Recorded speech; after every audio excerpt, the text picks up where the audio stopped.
Want to get into fighting games again and you don't know where to start? I'm going to give you two answers.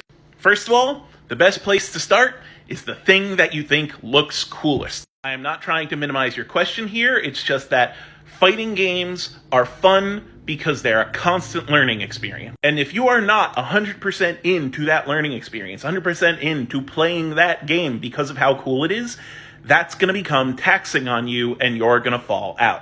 Of getting into fighting games like getting into speedrunning. The number one piece of advice that people have for getting into speedrunning is make sure you love the game you're learning how to speedrun, because you're going to be playing it a lot. So if you see a game that looks cool and a character that looks cool, play that game and play that character. You want the dopamine to be firing when you play this game. That is what I recommend.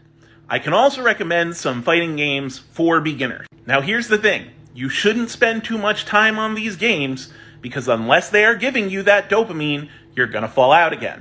They're just good for teaching you the basics. You have very beginner games like Footsies and Dive Kick. Then you have games that are like Fantasy Strike, which go one level higher. And then you have games which are essentially hardcore games, but simpler controls, like Power Rangers Battle for the Grid or DNF Duel. All of these are great places to start, but again, if they're not the game you want to be playing, you should only play them until you feel confident enough to play the game you want to be playing. The best way to stick with fighting games is to just play the game that you love.